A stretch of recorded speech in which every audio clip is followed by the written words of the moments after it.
मंगलाचरण करेंगे। ओम नमः सिद्धेभ्यः जय श्री ओम नमः सिद्धेभ्यः जय श्री ओम नमः सिद्धेभ्यः। मंगलम भगवान वीरो मंगलम गौतमो गणी मंगलम कुंद कुंदाद्यो जैन धर्मोस्तु मंगलम। सर्व मंगल मांगल्यम सर्व कल्याण कारकम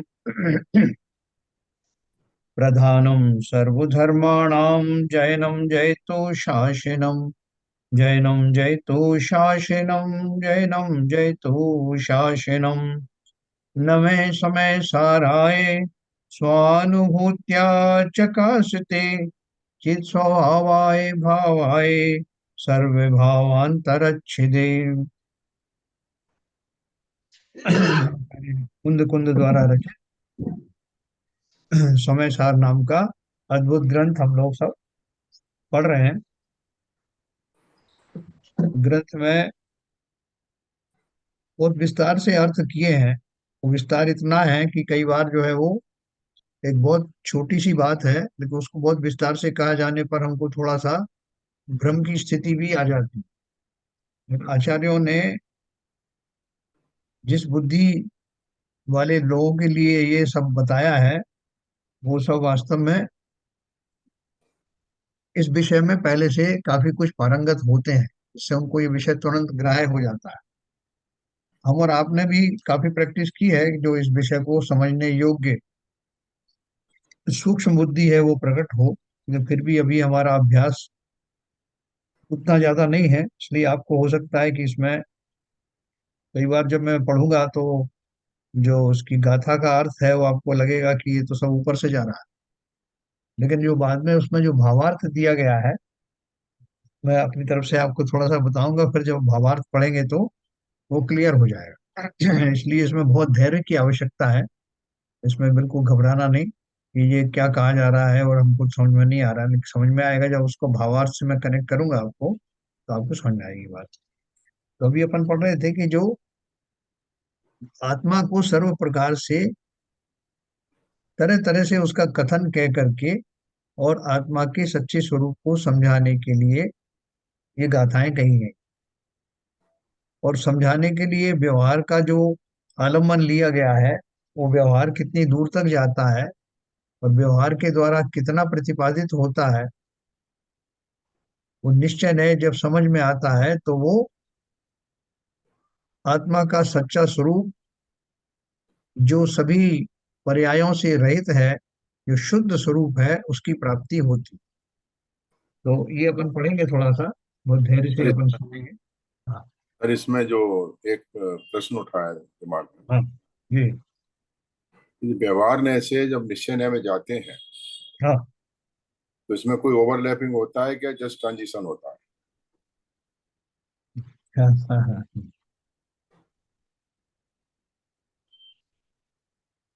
ओवरलैपिंग तो नहीं होता, हाँ ट्रांजिशन होता है। ट्रांजिशन होता है, बिल्कुल सही कहा आपने। बस जस्ट जस्ट इट चेंजेस, जैसे 12वें स्थान से 13वें स्थान में जाते हैं हाँ। तो उस समय जो शुद्ध भाव के फेस फेस चेंज होता है। फेस चेंज होता है। हाँ। तो वो that is not a overlapping, that is a transition only. देखो, मैं जैसे अभी आपको कोई विषय, कोई फिजिक्स का कोई नियम आप पढ़ रहे हो, जी। तो पढ़ते पढ़ते जो है आप उसको अपने बहुत ध्यान से सुन रहे हो, कोई लेक्चरर आपको लेक्चर दे रहा है, एक पॉइंट पे आते अभी आप जिज्ञासा पूर्वक सुन रहे हो, एक पॉइंट पे आकर के आप कहोगे हाँ ठीक है साहब, बिल्कुल समझ में आ गया। तो वो उसमें प्रक्रिया तो जो पहले से चल रही थी वो भी उसके लिए उत्तरदायी है, लेकिन वो जो आपका जो किंडलिंग पॉइंट आता है, फ्लैश पॉइंट आता है, वो उसी टाइम में आता है। उसको आप ट्रांजिशन स्टेज कहोगे या स्विच ओवर कहोगे, जो भी कहोगे, लेकिन जो आपके समझने से पहले की जो स्थिति थी और समझने के बाद में जो संतुष्टि आपको मिलेगी, उनमें बहुत फर्क होगा। समझ गया साहब, आपने बहुत हाँ। बढ़िया दिया है। This is a just flash point actually, हाँ। Flash point only. तो देखो मैं आपको बताता हूँ। और इसमें देखो, मैंने अभी ये पढ़ के देखा, तो जो बहुत सारे इसकी जो टीकाएं हैं, टीका क्या होती है, पहले तो दो उसका जो गाथा है उसका अर्थ बताएंगे, तो उसमें एक एक शब्द का विश्लेषण करेंगे कि क्या कहा गया है। फिर उसके बाद टीका में उनका हूबहू अर्थ कहेंगे, जो गाथा में जो शब्द लाए गए हैं उनके हूबहू अर्थ बताया जाए। लेकिन उसके माध्यम से क्या कहने वाले हैं वो आपको भावार्थ में बताया जाए। तो कुछ लोग तो टीका में ही जो है समझ जाते हैं, और कुछ लोग जो है वो भावार्थ से जाके समझते हैं। तो हमारी जैसी बुद्धि जिस समय होगी उसके हिसाब से हमें समझ में जरूर आए, इसकी गारंटी। तो अपन देखो चालू करते हैं इसको।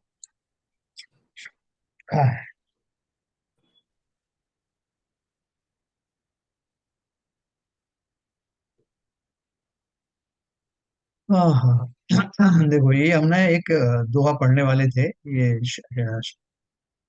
श्लोक पढ़ना था। क्योंकि इसके पहले उन्होंने लिखा है कि अब निश्चय सम्यक दर्शन का स्वरूप कहते हैं, तो वो स्वरूप इसमें आया। इसके पहले हमारे कल बहुत सारे दूसरे विषयों पे सवाल जवाब हुए थे, तो ये आज अपन पढ़ रहे हैं।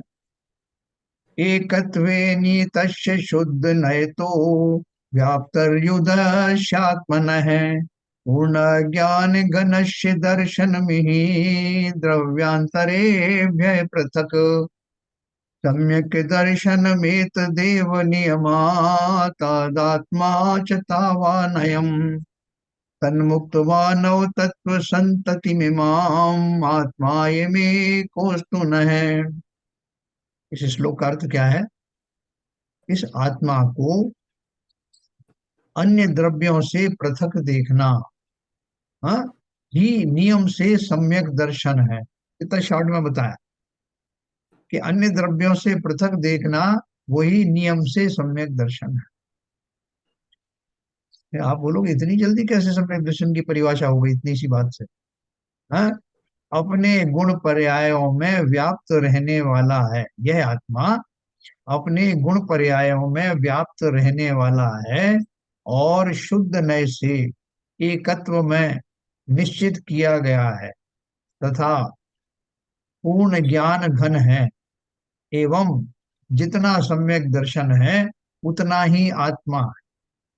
इसलिए आचार्य प्रार्थना करते हैं कि इस नव तत्व की परिपाटी को छोड़कर यह आत्मा एक ही हमें प्राप्त हो।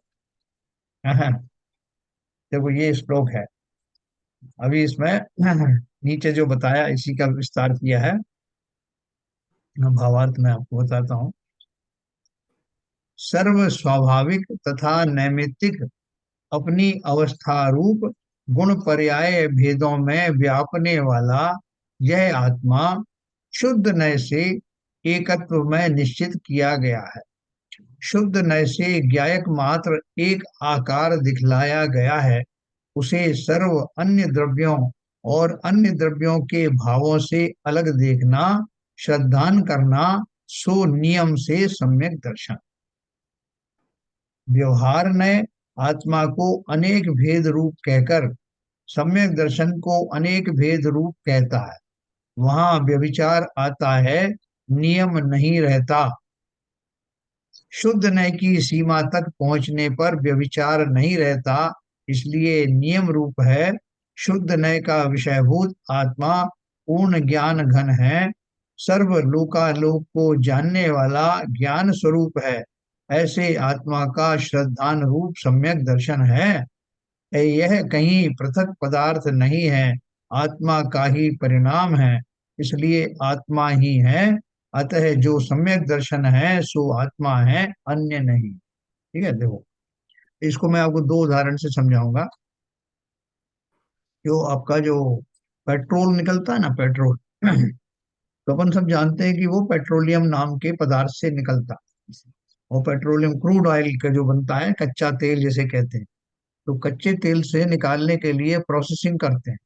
कच्चा तेल किसी को दिखाओगे आप तो उसको कहोगे भी आपके साहब यही पेट्रोल है, तो मानने को तैयार नहीं होगा।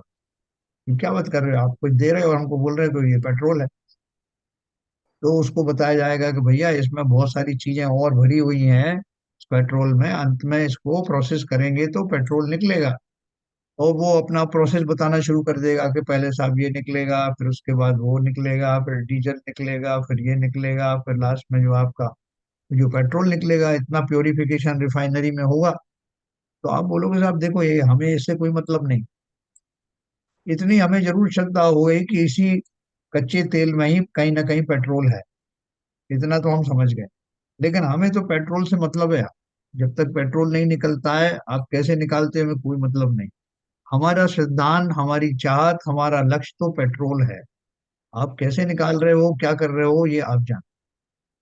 तो बोलेगा आपको ये तो विश्वास हो गया ना कि जो मेरे पास जो आइटम है इसी में से पेट्रोल निकलेगा, वहाँ इतना तो ठीक है, लेकिन हमको तो आप पेट्रोल दिखाओ साहब, ये सब देखने से हमें कोई मतलब नहीं। ठीक उसी प्रकार से वो क्या कह रहे हैं कि वो जो पेट्रोल जिसे मैं देखने के लिए लालायत हूँ, उसका स्वभाव स्वरूप मुझे पता है ना। इसके लिए तो मैं देखना चाहता हूँ कि मुझे तो साहब वो पेट्रोल दिखाओ जो शुद्ध अवस्था में रहता। आपकी ये सब प्रोसेसिंग अपनी जगह पर है, लेकिन वो बोलेगा आप देख के जान पकड़ सकते हो कि शुद्ध पेट्रोल कैसा होता हो, बिल्कुल बिल्कुल कर सकता हूँ साहब। तो कैसे पता कर सकते हो कि मैं अपने अनुभव के आधार पर मैंने देखा है इसलिए मैं उसको पकड़ सकता हूँ। लेकिन अभी यहाँ अवस्था हमारी कौन सी है, हमने देखा तो है नहीं उसको, लेकिन शास्त्रों के माध्यम से और विवेक के आधार पर हमने ये समझ लिया कि वो सात तत्वों के अंदर में प्रविष्ट हुआ। जैसे क्रूड ऑयल में वो ऑयल पेट्रोल भरा हुआ है, समाया हुआ है, ऐसे ही वो सात तत्वों में हर तत्व में वो जीव नाम का पेट्रोल भरा हुआ है।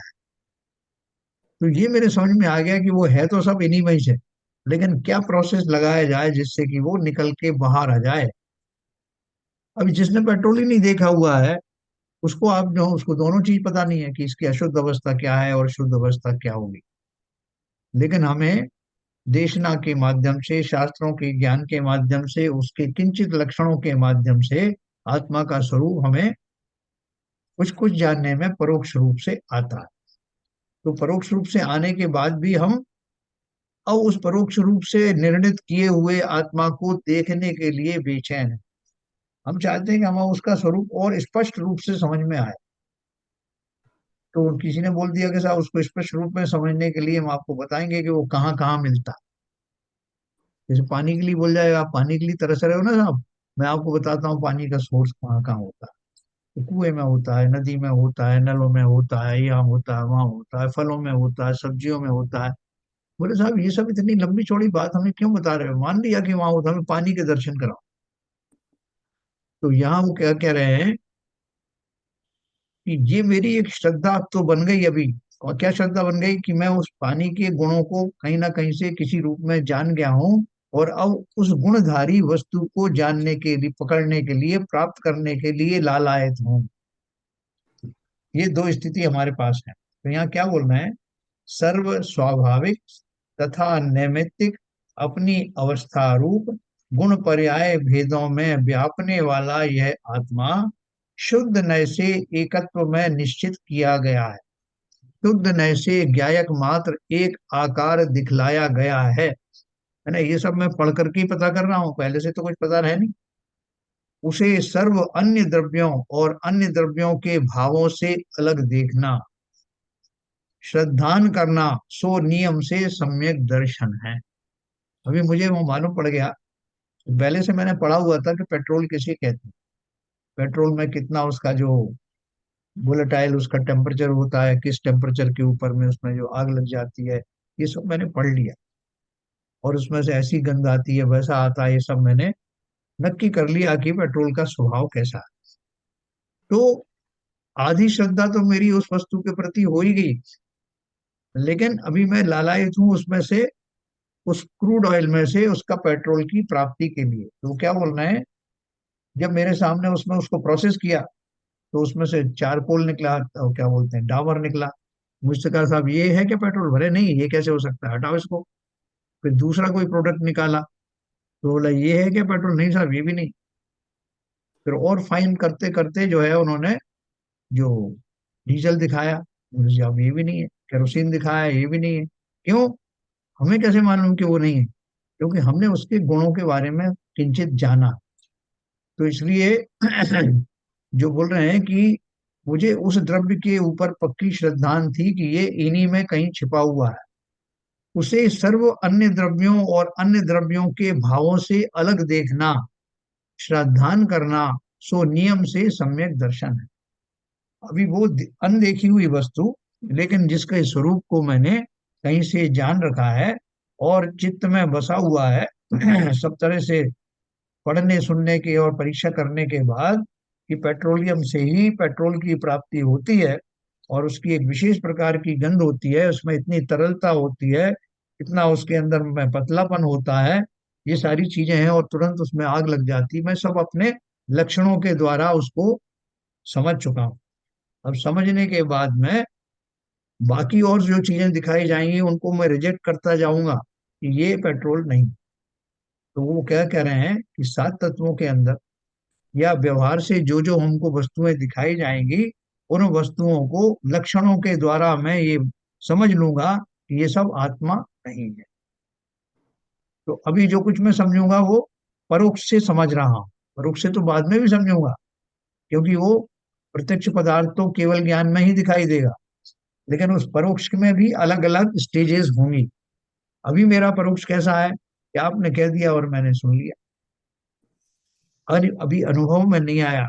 कि जैसे ही वो आएगा, कई बार आप देखोगे कि अपने आप ही आ, बहुत सारी चीजें समझ में आती हैं। आप किसी का घर खोज रहे हो, किसी व्यक्ति को खोज रहे हो, और वो व्यक्ति जो है सामने आते ही आपने पहले कभी उसे देखा नहीं, लेकिन वो सामने आता तो आपको विश्वास है कि यही होना चाहिए। जिस रामलाल को मैं तलाश कर रहा हूँ, मुझे लगता है यही रामलाल है, ऐसा अंदर से एकदम विश्वास उठता है। तो वो विश्वास की अनुभूति भी हमारा निमित्त नैमित्तिक होता है। वो पूर्व संस्कार के बल पर हमें वो विश्वास उभर के आता है। तो यहाँ बोल रहे हैं सर्व द्रव्यों अन्य द्रव्यों और अन्य द्रव्यों के भावों से अलग देखना, श्रद्धान करना, सो नियम से सम्यक दर्शन है। व्यवहार नए आत्मा को अनेक भेद रूप कहकर सम्यक दर्शन को अनेक भेद रूप कहता है। आपने सुना होगा कि वो सम्यक दर्शन कितने प्रकार का है साहब? बोले मुख्य रूप से तो दो प्रकार का है, निश्चय सम्यक और व्यवहार सम्यक। बोले और? बोले और वैसे 10 प्रकार का सम्यक होता है। तो 10 प्रकार का कौन सा सम्यक होता है? हाँ, बोले पहले 2 प्रकार का और होता है कि अधिगमज होता है कि निसर्गज होता है। जो स्वयं में प्राप्त हो बिना किसी के उपदेश से प्राप्त हो, वो ये कहलाता है, और जो किसी के उपदेश से प्राप्त हो उसको ये कहते हैं, अधिगमज कहते हैं। तो फिर उसके और भेद बताए कि सम्यक दर्शन 10 प्रकार का होता है। तो 10 प्रकार कौन सी बताई? आज्ञा सम्यक आदि बताए ना। जिस निमित्त से वो होता है, यानी उसके प्रकट होने में के समय में जो निमित्त पाया जाता है, उसी नाम से उस सम्यक दर्शन को कह दिया जाता है। आज्ञा सम्यक है, वेदना सम्यक है, रिद्धि आदि सम्यक है, ऐसे बहुत सारे भेद बताए। लेकिन वो भेद किस अपेक्षा से है? सम्यक एक ही प्रकार का, लेकिन वो कहाँ से मिला? जैसे पानी का कहा कि गिलास का पानी है कि बाल्टी का पानी कि समुद्र का पानी, सोर्स की अपेक्षा। तो यहाँ वो क्या कह रहे हैं कि ये सारी जो भेद हैं वो व्यवहार से में ही आते हैं, निश्चय में तो सम्यक दर्शन एक ही प्रकार का है। व्यवहार ने आत्मा को अनेक भेद रूप कहकर सम्यक दर्शन को अनेक भेद रूप कहता है। वहां व्यभिचार आता है, नियम नहीं रहता। हम कंफ्यूज हो जाते हैं कि सब इसका मतलब ये कि सम्यक दर्शन की भी कई कई प्रकार हैं, बहुत वैरायटीज हैं, आप कौन सा वाला लेना चाहते हो, बाजार में सब मिल रहा है। तो बोल रहे हैं कि वो व्यवहार ने से जीव थोड़ा सा सही उसको ज्ञान तक नहीं पहुंच पाता, उसका तो कोई ये नियम नहीं। अविचार हाँ, कैसे बोला? व्यभिचार का अर्थ जो है दोष। हाँ, दोष कैसे बोला? क्या दोष आता है? जैसे मैंने आपको बताया ना कि 10 प्रकार का सम्यक दर्शन बता दिया, तो वो हाँ। आदमी जो भ्रमित हो जाएगा कि जो दस दस प्रकार का सम्यक का मतलब सम्यक दर्शन का ही स्वरूप 10 प्रकार का है क्या? तो भेद जो बताए गए हैं वो भेदों से सुन करके आदमी कंफ्यूज हो जाएगा कि मतलब सम्यक दर्शन एक है या अनेक प्रकार के सम्यक दर्शन मिलते हैं। हम्म। व्यभिचार जो शब्द है, व्यभिचार शब्द का अर्थ जो है वो एक ही सेंस में मत लेना।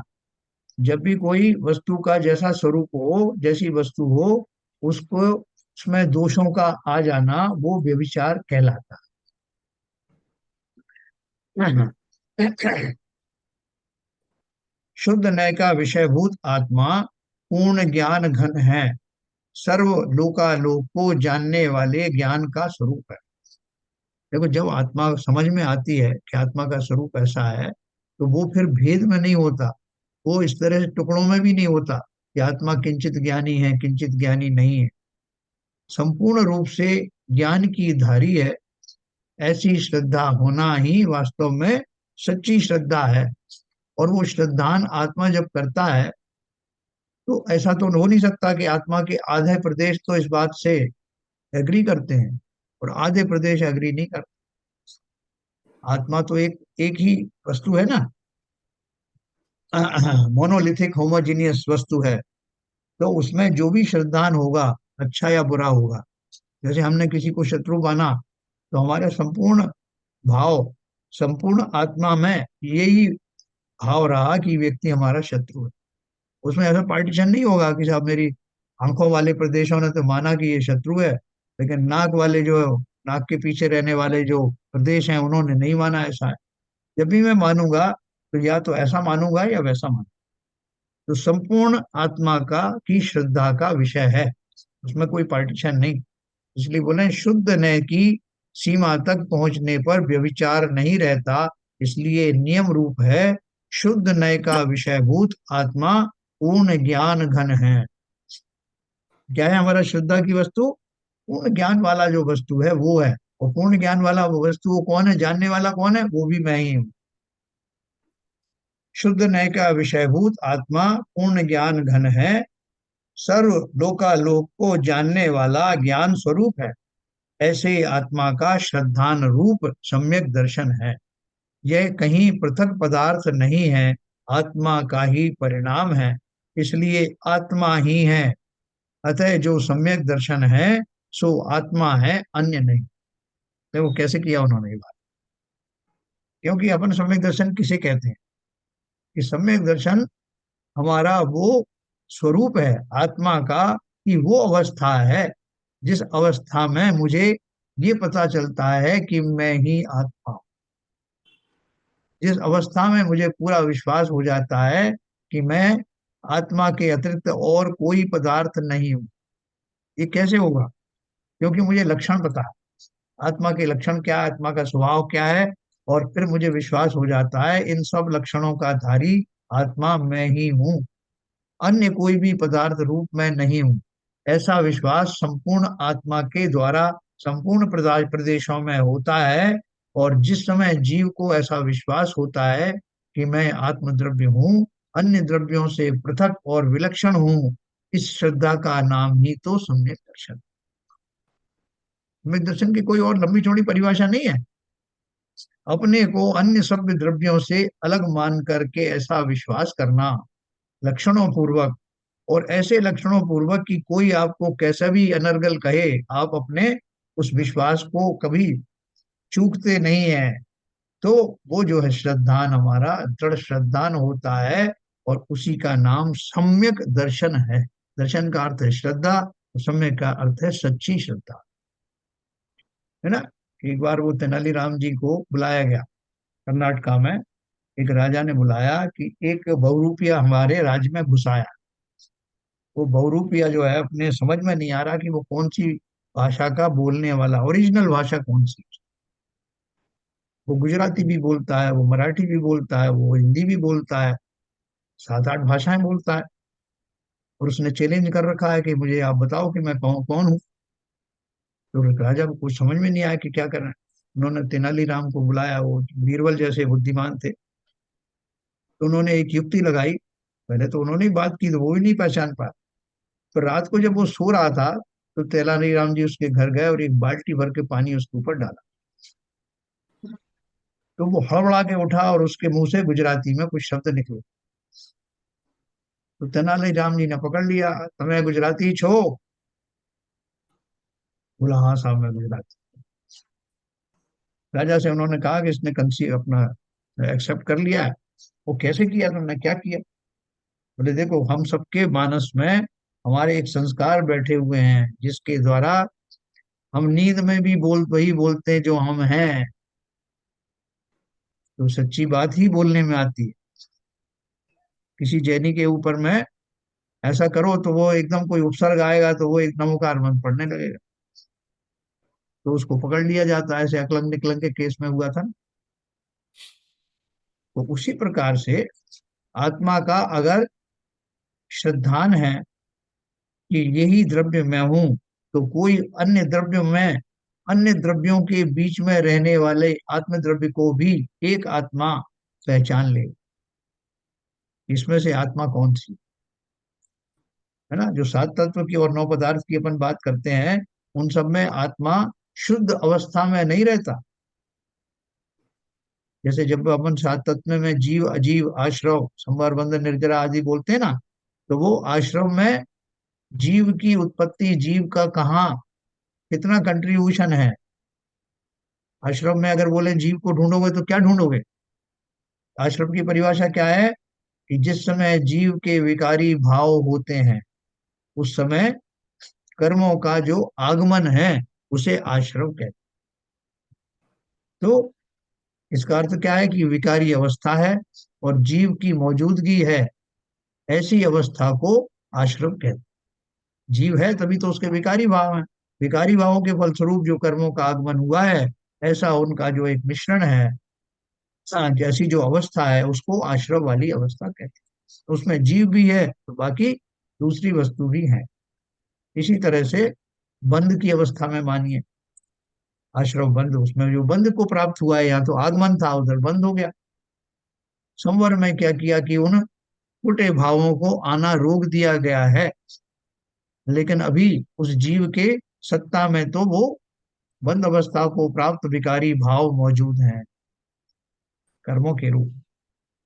फिर निर्जरा के रूप में देखो तो वो जीव है, और उसके जो है वो सत्ता में भरे हुए जो कर्म पुद्गल द्रव्य हैं, उनमें से कुछ निर्जरित हुए हैं, क्योंकि निर्जरा संपूर्ण नहीं हुई। और मोक्ष अवस्था किसे मानते हैं कि जिसमें वो उसकी शुद्ध अवस्था प्रकट हुई है और सब कर्म अभी अभी निकल करके चले हैं। तो वहां भी इन सबको मैं, कर्मों का सापेक्ष है, पुद्गल द्रव्य का सापेक्ष है, लेकिन उन सब सापेक्षता के बीच में जीव पाया गया, अलग अलग अवस्थाओं में पाया गया, ये प्रामाणिक है।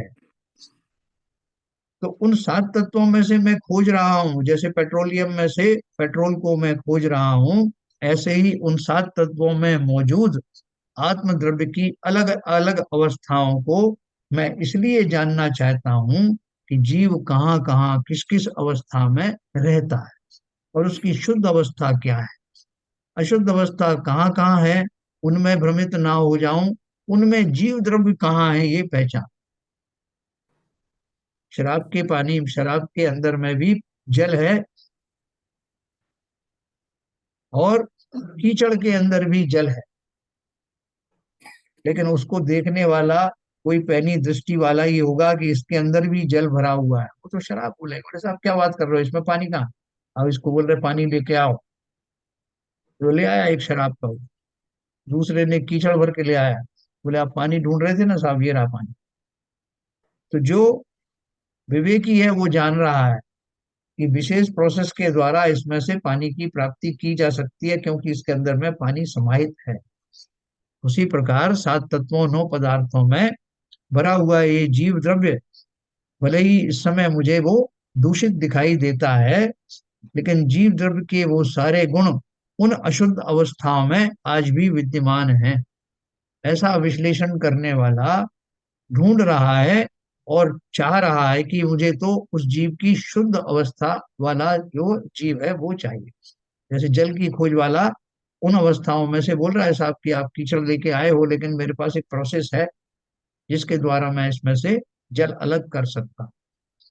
वो प्रोसेस हम सबके पास में मौजूद अभी वर्तमान में नहीं है, क्योंकि हमारा पहले तो श्रद्धा ही पूर्ण नहीं कि इसके अंदर मैं हूं। तो सात तत्वों की श्रद्धान की बात करते हैं, उसका अर्थ क्या है? उसका अर्थ ये है कि इन दूषित अवस्थाओं में मैं अपनी उपस्थिति का एहसास करूं, कि मैं इन अवस्थाओं में रहता हूं। जैसे मोटा मोटा सा अपन बात करते हैं ना कि नरक में जो नारकी जीव है वो जीव है, चारों गतियों में रहने वाला जो है वो जीव है। तो उसी प्रकार से उसका जो मूल स्वरूप है, जिनकी वजह से ये अवस्थाएं, गतियां आदि प्राप्त होती हैं, वो है जीव की विकारी अवस्था, जिसमें आश्रव, बंध, संवर, निर्जरा आदि है ना। तो वो सारी अवस्थाओं में पाए जाने वाला जो जीव द्रव्य है उसको बारीकी से देखने की आवश्यकता है कि वो कहाँ है। और मेरा श्रद्धान ये है कि वही मैं हूँ। मैं आत्मा की खोज में निकला हूं ना, इसलिए मुझे, मैं ढूंढ रहा हूँ कि मैं कहाँ विस्मृत हो गया। कि साहब आप आत्मा की खोज करें, कहाँ खोज करें? तो पहले तो उसके लक्षणों को जानो कि आत्मा के लक्षण क्या हैं, तो उन लक्षणों को पहचान करो कि वो लक्षण कैसे है। और वो लक्षण का धारी कहीं फिर किसी भी रूप में मिक्स भी हो जाए, तब भी मेरी प्रज्ञा इतनी तगड़ी होना चाहिए कि मैं उसमें से खोज सकूं कि ये जीव द्रव्य इसमें घुसा हुआ है। तो देखो आगे उन्होंने लिखा है, ऐसे आत्मा का श्रद्धान रूप सम्यक दर्शन है। पूर्ण ज्ञानी हूं मैं। ज्ञान होता ही आत्मा में है और कहीं होता नहीं। सबसे बड़ा लक्षण मेरा चैतन्यता और ज्ञान ही है। यह कहीं पृथक पदार्थ नहीं है, आत्मा का ही परिणाम है। श्रद्धान किसका है? आत्मा का श्रद्धान आत्मा को ही है? आत्मा का श्रद्धान किसी पत्थर को नहीं हो सकता। आत्मा का श्रद्धान करने वाला या किसी भी वस्तु का श्रद्धान करने वाला जीवंत द्रव्य ही होगा। और वो जीवंत द्रव्य मैं ही हूँ। मैं ही अपनी आत्मा को जान सकता हूँ, जान रहा हूँ, जानता रहूंगा। बीच में कोई भी व्यवधान आ जाए, लेकिन ये जो अपन ने बात करी कि जीव ही ज्ञानमय है और सब पदार्थ में ज्ञान नहीं है, ये मुझे आत्मा को खोजने में सहायक होगा। क्योंकि ऐसा गुण वाला और कोई वस्तु है नहीं। ऐसा पक्का श्रद्धान होना, संपूर्ण आत्मा में ऐसा श्रद्धान व्याप्त होना, यही सम्यक दर्शन है। और जिस जब आत्मा सब प्रकार से सब लक्षणों से ये जान लेगा कि ऐसे ज्ञानादि गुणों का धारी मैं ही हूं, अन्य नहीं, तब वो सम्यक दर्शन, निश्चय सम्यक दर्शन का धारी होगा। यह नियम है। अतः जो सम्यक दर्शन है सो आत्मा है, अन्य नहीं है। तो उन्होंने इतनी लंबी चौड़ी बात क्यों कही है? देखो अभी आपको बताओ। यहाँ इतना विशेष समझना चाहिए कि जो नय है सो शुद्ध प्रमाण का अंश है, इसलिए शुद्ध नय भी शुद्ध प्रमाण का ही अंश हुआ। जो शुद्ध ज्ञान है ना हमारे पास, कौन सा ज्ञान है? मति शुद्ध ज्ञान है ना। और यहाँ शुद्ध ज्ञान का अर्थ क्या है? जो द्वादशांग ज्ञान है, द्वादशांग वाणी का जो ज्ञान है जिसमें संपूर्ण ज्ञान व्याप्त है, उसको श्रुत कहते हैं। आपने देखा होगा कि श्रुत स्कंद बना रहता है जिसमें 12 अंग लिखे हुए हैं, आचार अंग आदि। लास्ट का षष्टिवाद अंग लिखा है, फिर उनके भेद लिखे हैं। एक एक अंग में कितने कितने पद हैं, फिर उनके भेद हैं। फिर षष्टिवादांग के और कितने अंग हैं, उसमें 14 पूर्व हैं, चूलिका है, सूर्य ज्ञप्ति है, चंद्र ज्ञप्ति है, आदि इत्यादि भेद दिए हुए हैं। तो श्रुत ज्ञान का या श्रुत प्रमाण का अर्थ है द्वादशांग वाणी। और मेरे पास में जो मति शुद्ध ज्ञान है वर्तमान में, वो उसी ज्ञान का कुछ अंश है ना। शुद्ध नय भी शुद्ध प्रमाण का ही अंश हुआ। क्योंकि वो जो श्रुत है, द्वादशांग ज्ञान है, उसके अतिरिक्त संसार में और कोई ज्ञान होता ही नहीं। उसी ज्ञान में आपके जादू टोने, तंत्र मंत्र, ज्योतिष, औषध, सारी चीजें उसी के अंदर समाहित हैं। क्योंकि उसके अतिरिक्त तो सम्यक दर्शन, उसके अतिरिक्त तो उस ज्ञान कहीं और होता ही नहीं। ये संपूर्ण ज्ञान का ही स्वरूप है। नहीं तो आप कहोगे कि इसके अलावा भी कोई किताब हो तो वो लाओ, सारी किताबें उसमें समाहित। तो बोल रहे हैं शुद्ध प्रमाण परोक्ष प्रमाण है। क्योंकि वस्तु को सर्वज्ञ के आगम के वचन से जाना है, इसलिए यह शुद्ध नय सर्व द्रव्यों से भिन्न आत्मा की सर्व पर्यायों में व्याप्त पूर्ण चैतन्य केवल ज्ञान रूप सर्वलोकालोक को जानने वाले असाधारण चैतन्य धर्म को परोक्ष दिखाता है। हमने अभी जितना कुछ जाना, अपनी आत्मा के बारे में जाना, अपनी आत्मा में स्थित ज्ञान के बारे में जाना, वो किससे जाना? वो हमने श्रुत के द्वारा जाना, श्रुत ज्ञान के द्वारा जाना, जो हमारी थोड़ी बहुत बुद्धि है उसके द्वारा जाना, जिनेन्द्र द्वारा कथित जो जिनवाणी है उसके कुछ अंश के रूप में जो ज्ञान हमें मिला, उसके द्वारा जाना। और वो सब परोक्ष है। उस परोक्ष ज्ञान से भी हमने इतना कुछ जान लिया। हमने केवल ज्ञान का सामर्थ्य भी जान लिया। हमने अपनी विभिन्न अवस्थाओं को जान लिया, भले ही परोक्ष रूप में जाना हो। है ना। इसलिए बोल रहे हैं कि भले ही मेरा जो ज्ञान है अभी सम्यक ज्ञान नहीं हुआ, लेकिन जितना कुछ मैंने जाना वो सारा वो शुद्ध प्रमाण का ही अंश है ना। उसके द्वारा ही मैंने जाना, क्यों ज्ञान का और कोई अलग से कोई उसका एंटिटी नहीं है। समस्त द्वादशांग वाणी का जो ज्ञान है उसी का एक अंश जो है मतिश्रुत ज्ञान है, जो मेरे पास जितना भी है वो है, उससे ही मैं जान रहा हूँ। और ये इससे सिद्ध होता है कि मैं आत्मा ही हूँ, क्योंकि ज्ञान का धारी आत्मा ही होता है। तो जिनवानी किताबें किताबें आदि थोड़ी ज्ञान की धारी हैं ना। उनमें से जो सिद्धांत प्रतिपादित किए गए हैं, सिद्धांत समझने वाला, सुनने वाला और कहने का निमित्त जिसके माध्यम से कहा जा रहा है, वो आत्मा ज्ञानी ही है। तो इसलिए ज्ञान में सर्वश्रुत का धारी हूँ। कैसे भी आप समझ रहे हैं तो उसको बोल रहे हैं कि शुद्ध प्रमाण परोक्ष प्रमाण है, क्योंकि वस्तु को सर्वज्ञ के आगम के वचन से जाना है। कैसे जाना मैंने? जिनवाणी के द्वारा जाना है, जो कि शुद्ध प्रमाण का अंश है। इसलिए यह शुद्ध नय सर्व द्रव्यों से भिन्न आत्मा की सर्व पर्यायों में व्याप्त। देखो, शुद्ध नय की बात अपन में चल रही है, तो आप बोल बोल सकते हो कि साहब ये मैं तो शुद्ध नय का धारी वर्तमान में हूं नहीं, क्योंकि मैं अशुद्ध पर्याय में घूम रहा हूँ, मेरे राग आदि लगे हुए हैं, मेरा ज्ञान भी पूरा ज्ञान का क्षोभम भी नहीं है। और आप बोल रहे हो कि शुद्ध नय सर्व द्रव्यों से भिन्न आत्मा की सर्व पर्यायों में व्याप्त है।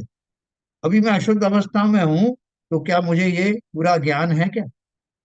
ज्ञान रूपी गुण है क्या मेरे अंदर? और केवल ज्ञान रूप सर्व लोकालोक को जाने वाले असाधारण चैतन्य धर्म को परोक्ष रूप से दिखाता है। अभी इतनी सी बात करने के बाद भी मैं ये जान गया ना कि मैं ही आत्मद्रव्य हूँ। और मैं ही जब अपने ज्ञान के संपूर्ण उघाड़ में रहता हूँ, तो मैं ही केवल ज्ञान का धारी बन जाता। मैं ही अवधि ज्ञानी बनता हूँ, मैं ही मने पर्याय ज्ञानी बनता हूँ। मैं ही कुमति कुश्रुत का धारी बनता हूँ। ये बात हमने कहाँ से जानी? है ना। ये हमने कहाँ से जानी कि ये आत्मा का जो परिणाम है, आत्मा ऐसा होता है, आत्मा इन इन अवस्थाओं में होता है, ये सबको जानने वाला। और मैं शुद्ध ज्ञान से भरा हुआ हूँ। ये शुद्ध ज्ञान कहाँ है? क्या आज भी मौजूद है क्या? बोलो सीबीएन साहब, अनम्यूट अनम्यूट करिए। जो शुद्ध ज्ञान है हर आत्मा में शक्ति स्वरूप में विद्यमान रहता है। हाँ। और जब तक उसका उघाड़ नहीं होगा, जब तक क्या कहते हैं उसके ऊपर से जो आवरण बना हुआ है अपने कषायों का, कर्मों कर्मों का, जब तक वो नहीं निकलेगा तब तक वो शुद्ध स्वरूप नहीं आएगा। मतलब ये तो विश्वास है ना आपका कि वो मेरी आत्मा स्वभाव रूप से आज भी शुद्ध ही है।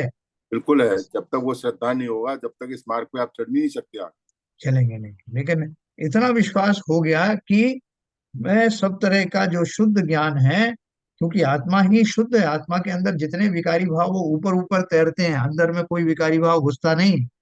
यस, वो तो ऊपर के ऊपर आवरण है जिससे धूल जमा हो जाती किसी हाँ। के ऊपर वो। इसलिए जैसे केवल ज्ञानी की आत्मा है, वैसा आज भी मैं वैसा ही हूँ। ऐसा मैंने अभी परोक्ष में जाना है। और श्रद्धान है मुझे। अभी हम में से कोई कहे कि साहब आपको लग रहा है क्या कि आत्मा, आप आत्मा हैं और आप शुद्ध ज्ञान के धारी हैं, हर पर्याय में ज्ञान रहता है, कुछ कह सकता है साहब? पता नहीं, हमको तो ऐसा लग नहीं रहा, आप कह रहे तो मान लेते हैं। लेकिन जो वास्तव में हमें अगर ऐसा श्रद्धान में आ जाए कि लगता तो यही है, क्योंकि बाकी हम इतनी वस्तुओं को देखते हैं, कोई ज्ञान का धारी नहीं। ज्ञान का धारी एक आत्मा ही होता है, जीव ही होता है, चेतन वाला ही होता है, और वो मैं हूँ। जब मैं हूं तो मैं ही संपूर्ण रूप से ज्ञान का धारी होऊंगा। विकारों के निकलते ही मैं अपने स्वभाव में स्थापित हो जाऊं। बिल्कुल। असाधारण चैतन्य धर्म को परोक्ष दिखाता है। क्या दिखाता है? यह शुद्ध नय सर्व द्रव्यों से भिन्न, आत्मा की सर्व पर्यायों में व्याप्त, पूर्ण चैतन्य केवल ज्ञान रूप, सर्व लोकालोक को जानने वाले असाधारण चैतन्य धर्म को परोक्ष से दिखाता है। ये शुद्ध ने की बात कर रहे हैं, उसकी तारीफ कर रहे हैं। अब ये इसको शुद्ध ने असाधारण बोला। असाधारण है ना। असाधारण मतलब और किसी वस्तुओं में नहीं होता वो, और किसी द्रव्यों में नहीं होता, इसलिए असाधारण है। चैतन्य धर्म को परोक्ष दिखाता है। क्या दिखा रहा है? शुद्ध ने। जो व्यवहार ने, अभी शुद्ध ने और व्यवहार ने की बात चल रही, कि व्यवहार ने मुझे वहां तक ले गया। कहाँ तक ले गया? व्यवहार ने ही मुझे यहाँ तक ले जाकर छोड़ा कि अगर तुमको आत्मा के बारे में जानना है तो शुद्ध नय का सहारा लो। ये भी मुझे व्यवहार ने नहीं बताया। आप बोले थे ना कि ये बीच में ट्रांजिशन पीरियड है कि क्या है। उसने वहां ला के छोड़ दिया उस किनारे पे, भाई साहब इससे आगे मैं नहीं जा सकता, मेरी गाड़ी जो है यहीं तक किनारे तक आ सकती है। अब यहाँ पानी आ गया है, इसके आगे आपको नाव का सहारा व्यवहार ने आपको बता दिया कि भैया ये जो है आत्मा वर्तमान में बहुत सारे दोषों से भरी हुई है, अशुद्धता से भरी हुई है। और शुद्ध नय को समझने के लिए मुझे अपनी बुद्धि को प्रखर करना पड़ेगा, सूक्ष्म करना पड़ेगा, ये व्रत नियम आदि धारण करना पड़ेगा। और इसके बाद में जो मेरी बुद्धि विवेक जागृत होगा, उससे मेरा शुद्ध नय विकसित होगा, और उसके द्वारा ही आत्मा का स्वभाव स्वरूप प्रतीत होगा। तो मैंने उस व्यवहार ने को लिया, भैया जहां तक जा सकता तू चलना, किनारे पे खड़ा कर देना। तो हाँ बोले ये मैं कर सकता हूँ। तो व्यवहार ने भूतार्थ यहीं तक है। अब नाव आ गई तो उसको टाटा कर दिया कि भैया अब आपका काम जो है समाप्त हो गया, अब आप मेरे काम के नहीं रहे। अब आगे वो शुद्ध नय रूपी नाव है, वही मुझे उस पार पहुंचाए। उस नाव में बैठ गया तो उसने अब वर्णन करना शुरू किया कि इस नाव से अब आप उस पार जब पहुंचेंगे तो उस पार का जो नजारा है मैं आपको उसका अभी प्रोजेक्शन दिखाता हूँ। तो उसने बताया कि वहां आप जब पहुंचोगे तो आप प्राप्त करोगे, आप ये आपको मिलेगा। उसी तरह शुद्ध ने मुझे बताया कि आपने जब मेरा आलम्बन लिया है तो मैं आपको बताता हूँ कि आप क्या है। मेरे बारे में बताया कि आप ही वो तीन लोग को जानने वाले ज्ञान के धारी हैं। तो क्या बात कर रहे हो आप, मुझे इतना चढ़ा रहे हो आप? चढ़ा नहीं रहे हैं। अपना जो विकार है, विकारी भाव के परे देखो, जानो, इसके बियॉन्ड देखने के प्रयास करो। तो वो दिव्य दृष्टि जब प्रकट होती है जीव को स्व पर विश्वास करने के बाद, तो वही सम्यक दर्शन का प्रगाढ़पना आगे जाकर केवल ज्ञान में परिवर्तित होता है। धीरे धीरे करके उसने, उस शुद्ध ने मेरे कान में ऐसा अमृत भर दिया कि मैं उतावला हो गया अपने बारे में जानने से। जैसे आप किसी व्यक्ति की बहुत प्रशंसा करो, फिर आप वहां एक व्यक्ति, एक बाबा रहते हैं, वो कितना ज्ञानी है, और उनका दिनचर्या देखो आप सब, एक भोजन का एक कण करते नहीं, और उनके तेज देखो, और कितनी बात वो लोगों के बारे में बताते हैं, और वो कितना समाधि में रहते हैं। आपको इतना सारा उनके बारे में बताया जाएगा तो आपको तीव्र उत्कंठा होगी उसे जानने के लिए, देखने के लिए। ये सब जल्दी ले चलो, मैं देखना चाहता। तो वो शुद्ध ने इस एक आत्मा को लेकर के आत्मा का वर्णन किया। तब आपसे नहीं कहा कि ये आत्मा आप ही हो, और इतना रुचिकर उसका वर्णन किया कि समस्त संसार को जानने वाला आत्मा है, समस्त द्रव्यों से, अन्य द्रव्यों से विलक्षण आत्मा है, कभी मरने वाला नहीं, कभी कटने वाला नहीं, अपने आनंद में बना रहता है, ऐसा एक आत्मा। तो सारी बातें जान करके आप विवल हो जाओगे कि ऐसा कौन सी चीज है भाई, मेरी तो आज तक मुलाकात हुई नहीं है। तो उस नाविक से कहा कि मुझे भैया वहां ले चलो, उस द्रव्य से मुझे मिला दो। तो उस नाविक ने कहा कि मिला नहीं, मिला तो मैं दूंगा, उस पार जब पहुंच जाओगे तो मैं उसके दर्शन करा दूंगा। बोल बड़े जल्दी ले चलो। उस पार ले गया, और ले जाके उसने कहा कि ये द्रव्य आप ही हैं। तो क्या बात कर रहे हो? विश्वास नहीं होता कि मैं ही हूँ, इतना सारा आपने उसका गुणानुवाद किया, और इन गुणों का धारी मैं स्वयं हूँ। उस किनारे पर जाने के बाद में मुझे विश्वास हो गया कि वास्तव में इस गुण का धारी, पहले तो मुझे बड़ा अचंभा हुआ, ताज्जुब हुआ। मैं तो उसे देखने निकला था कि कौन है इतना गुणों का धारी। नाविक ने बोला, नाविक कौन है? हमारे साधु है, पंच परमेष्ठी हैं। उन्होंने बोला, तुम ही तो हो, कहीं और कहाँ खोज रहे हो? जितने विकार आदि भाव तुमको दिखाए थे, जो सात तत्व और फलाने और ये सब जो दिखाए थे, वो सब तो तुम्हें ऊपर ऊपर के समझाने की बात थी। तुम्हारे अंदर अब सहज ही वो रुचि जागृत हुई, वो उतना ज्यादा तुम्हें आह्लाद उत्पन्न हुआ कि मैं उस द्रव्य को देखना चाहता हूँ। तो देखो, जी भर के अनुभव करो, तुम ही वो हो जिसके अंदर ये सारे गुण विद्यमान है। तो सम्यक दर्शन की जो चिंगारी उसने जागृत की थी उस साधु ने, उन पंच परमेष्ठी ने, वो अपने क्लाइमेक्स तक पहुंच गई, और मैं सम्यक दर्शन वाला, सम्यक दर्शनधारी, सम्यक ज्ञानी जीव बन गया। इसमें ट्रांसफॉर्मेशन कैसे हुआ? मेरे अपने पूर्व संस्कार भी उसमें सहायक हुए, पंच परमेष्ठी भी उसमें सहायक हुए। लेकिन असली तो जब उन्होंने कहा कि अंदर जाकर झांक कर देखो, जो गुण आपको बताए, जो लक्षण आपको बताए, वो आपके अंदर हैं क्या? जब मैंने खोजे, जब देखे और अनुभव किए, तो प्राप्त मालूम पड़ा कि ये इन्होंने जो कुछ कहा अक्षरशः सत्य है। मैं ही वो अनमोल अनोखा आत्मद्रव्य हूँ, और ये सारे गुणों से लबालब भरा, संपूर्ण आत्मा के प्रदेशों में होने वाला ऐसा विश्वास, वही वास्तव में सम्यक दर्शन है, वही सम्यक ज्ञान। इसलिए आचार्य कहते हैं, ऊपर क्या लिखा उन्होंने, जब तक केवल व्यवहार नय के विषयभूत जीवादिक भेद रूप तत्वों का ही श्रद्धान रहता है, तब तक निश्चय सम्यक दर्शन नहीं होता। इसलिए आचार्य कहते हैं, इन नव तत्वों की संतति को छोड़कर शुद्ध नय का विषयभूत एक आत्मा ही हमें प्राप्त हो, हम दूसरा कुछ नहीं चाहते।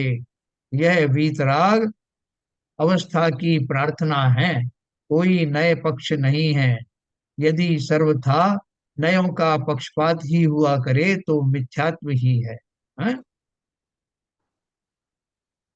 यहाँ कोई प्रश्न करता है कि आत्मा चैतन्य है, मात्र इतना ही अनुभव में आए, तो इतनी श्रद्धा सम्यक दर्शन है या नहीं? किसी ने प्रश्न किया कि आप इतनी बड़ी बड़ी बात कर रहे हो, मुझे तो बता दो शॉर्ट में कि आत्मा चैतन्य है, अगर इतना ही अनुभव में आ जाए तो इतनी श्रद्धा को सम्यक दर्शन कहेंगे या नहीं? उसका समाधान यह है, नास्तिकों को छोड़कर सभी मत वाले आत्मा को चैतन्य मात्र मानते हैं। कुछ नास्तिक हैं, वो आत्मा को मानते ही नहीं, ना वो ईश्वर मानते, ना कुछ नहीं है। लेकिन ज्यादातर जितने मत हैं, सब ईश्वर को या तो ईश्वर के रूप में आत्मा को मानते हैं, या कोई उसमें रूह कह के मानते हैं, कोई स्पिरिट कहते हैं, कोई आत्मा कहते हैं, अलग अलग शब्दों के द्वारा। लेकिन मानते सब हैं। भले ही ये भी कहेंगे साहब ईश्वर के द्वारा जो हमारी आत्मा में प्रकाश होता है, लेकिन आत्मा तो है ना। तो क्या बोल रहे हैं कि जो नास्तिक हैं वो तो सर्वथा आत्मा को नहीं मानते, लेकिन बाकी सारे संसार के जितने मत हैं, वो आत्मा को किसी ना किसी रूप में मानते हैं। नास्तिकों को छोड़कर सभी मत वाले आत्मा को चैतन्य मात्र मानते हैं। यदि इतनी ही श्रद्धा को सम्यक दर्शन कहा जाए, तो सबको सम्यक सिद्ध हो जाएगा। है? इसलिए इतने से काम चलेगा नहीं।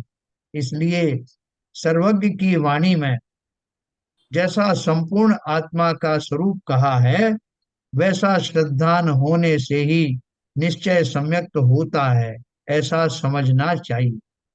है? अब टीकाकार आचार्य निम्नलिखित श्लोक में यह कहते हैं कि तत्पश्चात शुद्ध नय के अधीन सर्व द्रव्यों से भिन्न आत्म ज्योति प्रकट हो जाती है ना। एक अगले श्लोक में उन्होंने क्या दिया कि उस नाविक ने बहुत सारा आत्मा का वर्णन किया, उसने लास्ट तक नहीं बताया कि मैं आपके बारे में बता रहा तो उसने जिस प्रकार से जो कहा, है ना, उसका और भाव अपन आगे पढ़ेंगे अगले श्लोक में। उन सबको सुन करके किनारे तक पहुंचते पहुंचते वो जीव ऑलमोस्ट समझ गया कि सम की आत्मा का वो कौन, क्या क्या लक्षण है, आत्मद्रव्य किसे कहते हैं, ये भली भांति समझ गया। अभी उसको आईना दिखाना बाकी था कि ये तुम ही हो। तो उस श्लोक में ऐसा उसने क्या कहा? तत्पश्चात शुद्ध नय के अधीन जो भिन्न आत्म ज्योति है वह प्रकट होती है, कि जो नवतत्व में प्राप्त होने पर भी अपने एकत्व को नहीं छोड़ती। ये श्लोक जो पढ़ा था ना, अतः शुद्ध नयायतम प्रत्यग ज्योतिष काष्टि तत् नव तत्व गतत्वे अपि यदेकतम च मुंजति। इस श्लोक का अर्थ बताया उन्होंने। नव तत्व में प्राप्त हुआ आत्मा अनेक रूप दिखाई देता, यदि उसका भिन्न स्वरूप विचार किया जाए तो वह अपनी चैतन्य चमत्कार मात्र ज्योति को नहीं छोड़ता। आपने एक पिक्चर देखी होगी, मुगले आजम। उसमें वो जो अनारकली का जब नृत्य होता है, तो सामने वाली जो दीवारें हैं वो छोटे छोटे कांचों के टुकड़ों से बनाई हुई होती हैं। तो उसमें अनारकली का अलग अलग रूप दिखाई देता है उन कांचों। तो वो उसमें एक गाना है कि मैं इन सब रूपों में मैं ही हूँ, ऐसा कुछ करके है। कितने सारे मेरे रूप। ऐसे ही जो आत्मा है, जो आत्मा चार गतियों में 84 लाख योनियों में रहने वाले विविध रूपों में और 7 तत्वों में बताए जाने वाले उन वस्तु के रूपों में भी पाई जाती है, लेकिन वो विविध रूपों के बीच में भी वो उसका जो एकत्वपना है, उसके जो द्रव्य आदि, द्रव्य में पाए जाने वाले जो गुण हैं वो अक्षुण हैं और वही है। उनमें भेद नहीं है कि आत्मा वहां जाता है तो कुछ और रूप हो जाता है, कुछ और गुणों का धारी हो जाता है, बिल्कुल नहीं। वो एकत्व वाला है, एकत्व का धारी है, भले ही अनेक रूपों में दिखाई देता। नव तत्व में प्राप्त हुआ आत्मा अनेक रूप दिखाई देता है, यदि उसका भिन्न स्वरूप विचार किया जाए तो वह अपनी चैतन्य चमत्कार मात्र ज्योति को नहीं छोड़ता। इस प्रकार ही शुद्ध नय से जानना सो सम्यक है, यह सूत्रकार इस गाथा में कहता है। ये 13वें नंबर की गाथा है जो अपन कल पढ़ने वाले हैं। तो देखो इसमें एक बात और बताऊं आप, जैसे किसी व्यक्ति के अंदर में एक विशेष प्रकार की गंध आती, और वो गंध बहुत तीव्र है, जिसको आप महसूस कर सकते हो।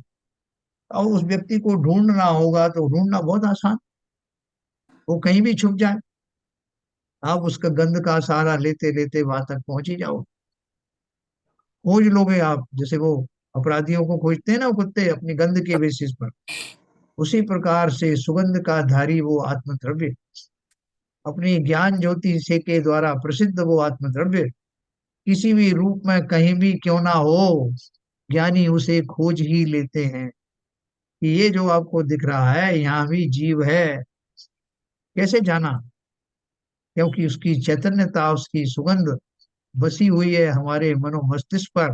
हम जान जाते हैं कि वो आत्मा इन गुणों का धारी इस रूप में भले ही दिखाई दे रहा है, लेकिन अपने संपूर्ण वैभव के साथ वो यहाँ मौजूद है।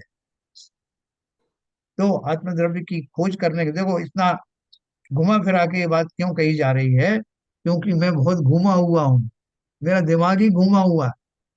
उसको सामने लाने के लिए मुझे तरह तरह का ट्रीटमेंट दिया जा रहा है, जिससे मेरी बुद्धि इधर उधर विचलित ना हो, इसका पूरा पूरा प्रबंध किया जा रहा। तो कल अपन पढ़ेंगे ये वाली गाथा, जिसका हिंदी में है, भूतार्थ से जाने अजीव जीव, पुण्य पाप अरु निर्जरा, आश्रव संवर बंध मुक्ति, ये ही समकित जानना। ये 7 तत्वों में जो जीव भरा हुआ है उसको भली प्रकार से जान लेना ही समकित अर्थात सम्यक दर्शन है। तो कल अपन ये प्रसिद्ध गाथा पढ़ेंगे 13 नंबर की। और उसके बाद में ये जो अब इतना अपन ने विश्लेषण किया ना, इससे आगे की गाथाएं और सरल होती चली जाए ना। तो अभी किसी का कोई प्रश्न हो तो अपन को बात कर सकते हैं। थोड़ा सा मुश्किल लग रहा होगा आपको। लेकिन थोड़ा सा धैर्य रखेंगे तो समझ में आए। बोलिए साहब, हरभजन साहब। अभी आपने कहा 7 तत्वों में जीव भरा। 7 तत्वों में जीव कहाँ पर है? जीव तो एक ही जीव है, बाकी सारे अजीब है तत्व। हाँ, तो वो 7 तत्वों की जो अवस्था है ना, आश्रव है, वो एक अवस्था है, उसमें जीव है ना। हाँ बंद अवस्था है, उसमें उसमें भी वही जीव है, लेकिन हाँ बंद हाँ अवस्था हाँ में अवस्था अलग हाँ। अलग है ना। ठीक है। तो बस वही है। देखो, हम जो है अन्य साधारण व्यक्तियों की तरह से थोड़ा सा हमारा विचार अभी सोचना समझना थोड़ा अलग हो गया। नहीं तो बाकी लोग जो है इतनी खोज क्यों करें, हम भी क्यों खोज कर रहे हैं। है तो है, जीव जहाँ है वहां है। हम भी एक जीव है, हम भी खा रहे हैं पी रहे हैं, आपको क्या तकलीफ। क्यों इतनी सारी चीजें हमको बता रहे हो कि जीव यहाँ है जीव वहां है। हम सब क्यों खोजना चाहते हैं उसको? संसार में ये अवस्थाएं सबकी होती हैं, हमारी भी हैं। तो हमको क्यों बता रहे हो? ऐसा भाव नहीं आता क्या? क्या नीरज जी? ये हमारी अवस्थाओं से हमको इतनी खोजबीन करने की आवश्यकता है क्या? हाँ, बहुत अच्छा लग रहा है खोजबीन करने में। हाँ?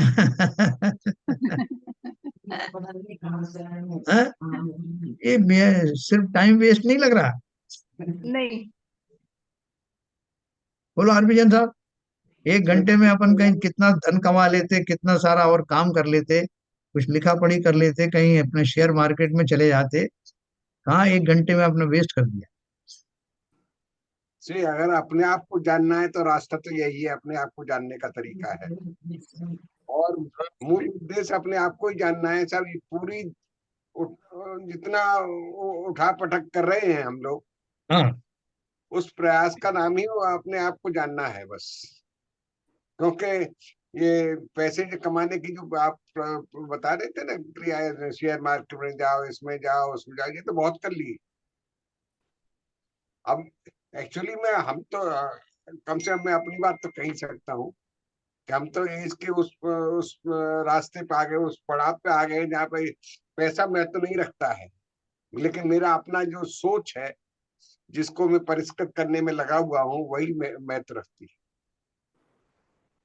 देखो, हम जब रोगी होते हैं है। तो हम हर तरह की चीजें करना चाहते हैं। कोई हमारी आंखों में इंजेक्शन लगा रहा है, कोई नाक में इंजेक्शन लगा रहा है, कोई हमको लेप लगा रहा है, कोई हर एक पद्धति में उठा। कोई कंफर्टेबल थोड़ी होती है वो पद्धतियां। कोई चीर फाड़ कर रहा है, कोई नसें काट रहा है, और हम जो वो सब कुछ करवा रहे हैं। भले ही हम तकलीफ से गुजर रहे हैं, लेकिन हमें उसके पीछे क्या उद्देश्य है हमारा? इन असुविधाओं के बावजूद भी मैं ये जानता हूं कि इन प्रोसेस से गुजरने के बाद मैं स्वस्थ हो जाऊं, है ना। तो मैंने एक चीज तो स्वीकार करी कि वर्तमान में मैं स्वस्थ नहीं हूं, और मुझे स्वस्थ बनना है। तो अब जो कुछ प्रक्रियाएं आएंगी वो मुझे स्वीकार करनी पड़े। तो ये आचार्यों का जो संभाषण, लंबे लंबा भाषण और स्वयं की सोचने की प्रक्रिया, ये उन कष्टों के मुकाबले में कष्टकारी है क्या? है, हमने पहले तो ये मानना पड़ेगा कि मैं वर्तमान में सुखी नहीं हूं। अगर मैं ये मानता हूं कि मैं सुखी हूं, तो ये जिनवाणी हमारे लिए नहीं है। ना, एक्चुअली में कष्ट शब्द आपने कहा कष्टकारी है। हाँ। कष्ट किस तरह का कष्ट है? शारीरिक कष्ट तो नहीं है जी। आप ये देखिए कि मैं जो कर रहा हूँ अपनी मानसिक जो कहिए कि सॉल्यूशन ढूंढने की कोशिश कर रहा हूँ, ये अपनी मानसिक वो है, कसौटी है, हम्म। परीक्षा है मेरी।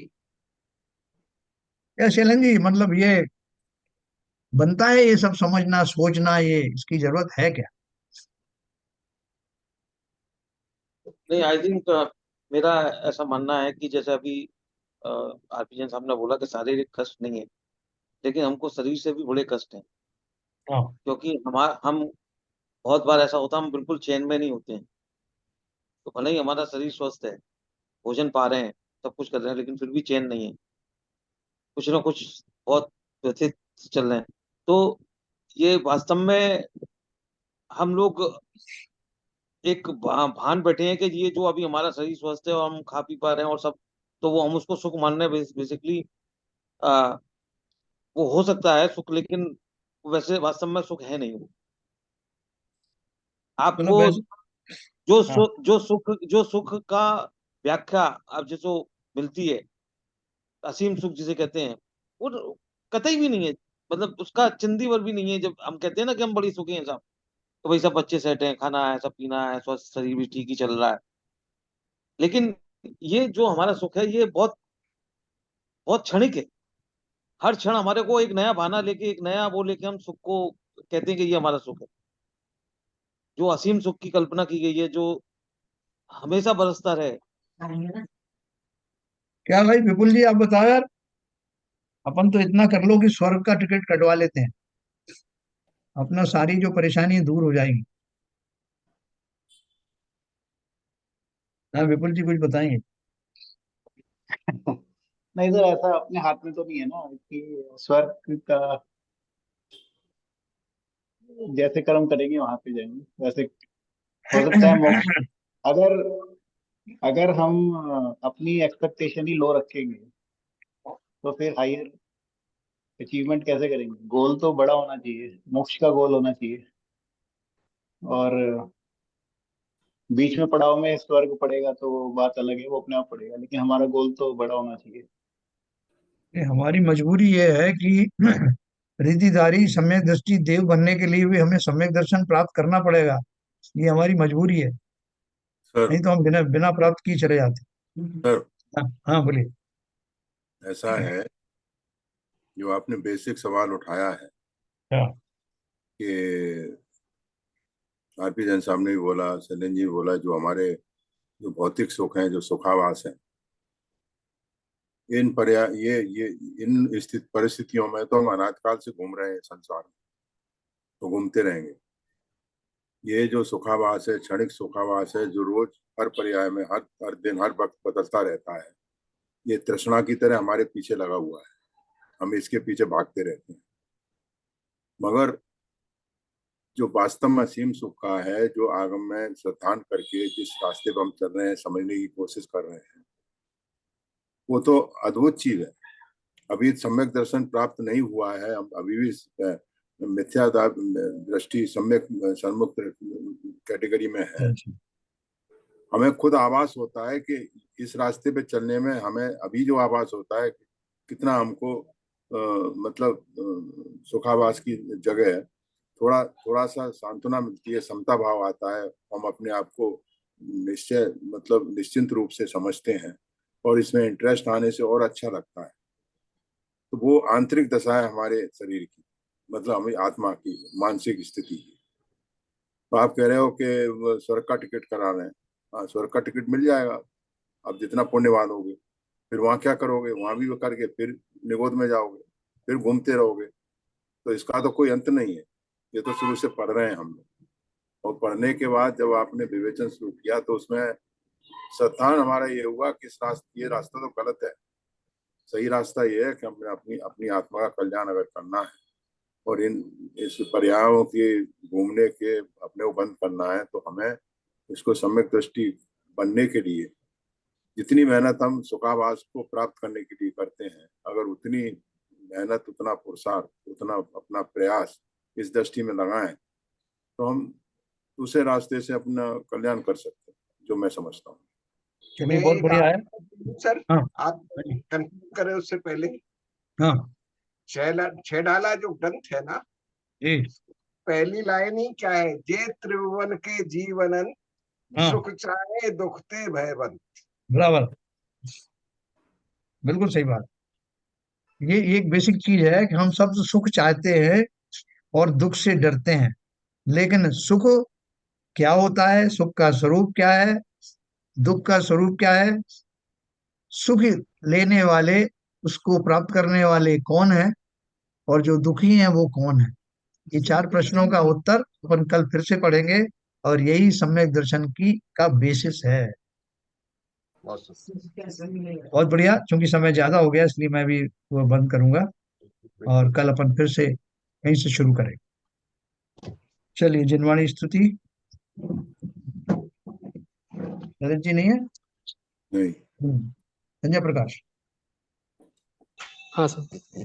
सिरिजिण वाणी जग कल्याणी जग जन मद तमे मोहे हरि जन मन हारी गण हरे हारी जम जरा भव रोगे हरि तिथैराणं दिव्य जुणिं जो पढ़ै सुढ़ै मय्ये धारै नाणं सोखे मणन्तं धरिये सासद मोखे पदं पावै सासद मोखे पदं पावै। चिनवाड़ी माता की जय। जय।